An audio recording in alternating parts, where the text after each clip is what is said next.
Hey, what's going on, guys? Welcome to B's perspective on all things football. So, NFL free agency has already kicked off, and man, was it exciting! It was monumental. We had some crazy signings and some crazy trades, and I'm just thinking, wow, this upcoming season is going to be very, very interesting. Let's start out with one of the obvious trades that occurred, okay? So we have Antonio Brown going from Pittsburgh to Oakland Raiders. I think it's a good move on Oakland side because you have a future Hall of Famer in Antonio Brown, who is a really good receiver who's going to help, a young quarterback like Derek Carr, who's going to help uplift that offense. Because last offseason, you traded away Amari Cooper, and you have a running back situation where you have two older running backs. So you have a dynamic talent like an Antonio Brown to come and help that team. I think he's going to be a great acquisition. Remember, last draft, the Steelers and Raiders traded, the Steelers traded Martavis Bryant, and that never panned out. Martavis Bryant never panned out. So we'll see how this trade goes. Another trade that I thought that sent electric waves across the NFL nation was Odell Beckham Jr. getting traded from the New York Giants to the Cleveland Browns. I didn't think that the Giants, were focused on shopping him and getting rid of him. They look at last offseason, you went ahead and you gave Odell Beckham Jr. all that money. So I thought, okay, you have Saquon Barkley, who is an amazing talent. You have Odell Beckham Jr., who's a good quarterback. You're trying to help build up that offensive line to protect Eli Manning, who at some point you're going to have to eventually get a starting quarterback, to replace him at some point because he is getting older. So the Giants made the trade. It's a win situation for both teams. The Giants are clearly going to be in rebuilding mode, okay? They're going to have to at some point draft a young quarterback, whether it be the first round, second round, maybe wait till next year. It depends. But it's a major win for the Cleveland Browns as well. If you think about it, you're pairing him with Jarvis Landry, who, when he was with the Miami Dolphins, had a lot of catches, had a lot of yards, and did excellent with Miami. I personally thought he did a pretty good job with Miami. You pair him up to a Odell Beckham Jr. I just think it's going to be phenomenal to have those guys paired together with Baker Mayfield and Bradley Chubb at running back, and then you also have Kareem Hunt, who is going to be suspended for 8 games. That offense is going to be on paper.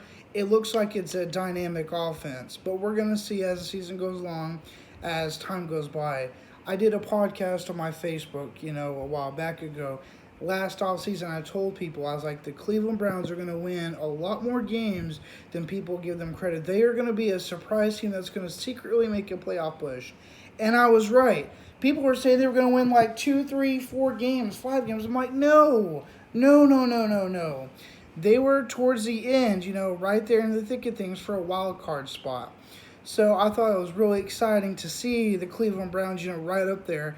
And I'm a New York Jets fan. I know how it is when a team loses and everything. I'm a diehard Jets fan, but I'm also a football fan in general. So as the football fan in me, I like to see the Cleveland Browns, succeed. I want them to succeed. Kind of like, with the Detroit Lions. I want to see them succeed. I think it's been before the Buffalo Bills went to the playoffs like a year or two ago with Tyrod Taylor as a quarterback. It's been since 1998, 1999. I want to say before they were in the playoffs. So it was a really good win, for the Buffalo Bills to get in the playoffs. It's a win for the fans. You never want to see a team that, is terrible. So you have the Oakland Raiders, who at one point when they had Jack Del Rio, very good situation where he led them to the playoffs. So I'm excited about this offseason. The Jets got Le'Veon Bell. They got the guard from Ravens. We traded a pick from him, which I thought was really good. I also like the addition of Landon Collins, going from the New York Giants to the Washington Redskins. Again, for New York Giants fans, from what it sounds and appears like, it's rebuild mode. When you have a talent like Landon Collins go to the Washington Redskins, it makes sense for Landon Collins to get his money. So I thought it was a great addition for Landon Collins, to go from, his team to the Washington Redskins.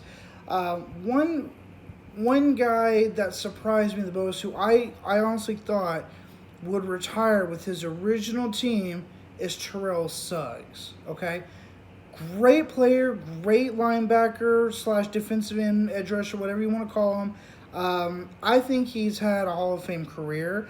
I was surprised to see that he went on and signed with the Arizona Cardinals. I was kind of hoping that he would stay with the Ravens, because you think of the Ravens, you think of Ed Reed, you think of Ray Lewis, those great guys on defense. So it stinks to see him go, but I think this is going to be a very, very interesting season, guys. I can't wait for the draft to start. Free agency is pretty much about done, so you're going to see on the news and on NFL.com about some other teams making some, low-key moves here and there. But I think it's a great, great season that's going to occur. And you guys stay tuned on my YouTube channel. I'm going to make more videos, talk about, more sports. I'm going to talk about the draft. I even have my own little mini mock draft that I'm still working on. So tell me what you guys think in the comment section below. Tell me who your favorite team is. Who do you guys think is going to be in playoff contention? Tell me who won and what trade and what player is in the best position to succeed. Feel free to let me know, guys. Take care. Peace.